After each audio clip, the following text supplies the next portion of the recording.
चलिए शुरू करते हैं। डिक्टेशन स्पीड रहेगी 80 वर्ड प्रति मिनट। Ready start.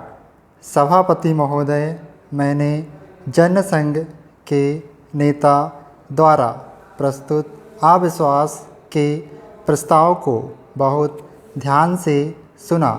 उनका भाषण सुनने के बाद मुझे ऐसा प्रतीत हुआ कि उन्होंने अविश्वास के प्रस्ताव की महत्ता की और उसकी आवश्यकता को ठीक प्रकार से नहीं समझा।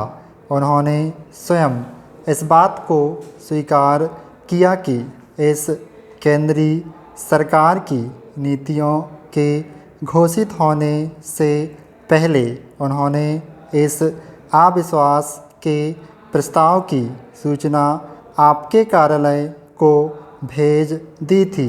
अविश्वास का प्रस्ताव किसी भी सरकार के विरुद्ध इस बात को ध्यान में रखकर लाया जाता है कि उस सरकार की नीतियां असफल हो गई हैं।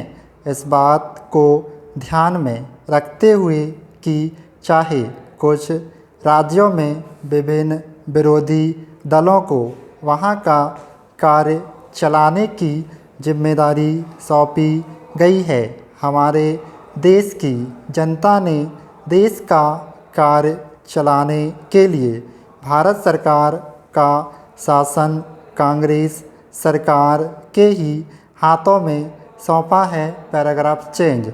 हमारे देश की जनता का विश्वास था कि कांग्रेस ही एक ऐसा दल है जिसके ऊपर विश्वास प्रकट किया जा सकता है और इसलिए केंद्रीय सरकार को चलाने की जिम्मेदारी हमारे ऊपर आई है। मुझे दुख है कि बिना इस बात का ध्यान रखते हुए कि एक छोटे से मामले को लेकर राजस्थान में राष्ट्रपति का शासन लागू किया और विधानसभा की कार्यवाही को स्थगित कर दिया गया। अगर इसी प्रश्न के ऊपर इस सदन को विचार करना था तो अविश्वास के प्रस्ताव के अतिरिक्त भी हमारे नियमों के अंदर व्यवस्था है जिसके अनुसार हम इस सदन के अंदर इस प्रश्न पर विचार कर सकते थे, लेकिन जनसंघ के नेता ने इस बात को ध्यान में नहीं रखा। उनका आरोप है कि केंद्रीय सरकार ने राजस्थान के अंदर जिस प्रकार से हस्तक्षेप किया है वह अनुचित है और संविधान की अवहेलना की गई है। जनतांत्रिक भावनाओं का ध्यान नहीं रखा गया है।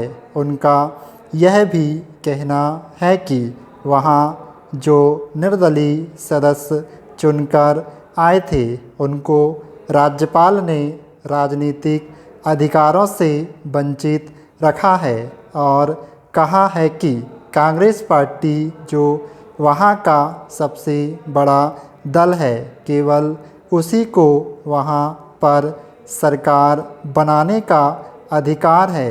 एक तरफ आप यह मापदंड लगाते हैं कि राजस्थान में निर्दलीय सदस्यों की अवहेलना की गई और दूसरी तरफ आप उत्तर प्रदेश का उदाहरण प्रस्तुत करते हैं।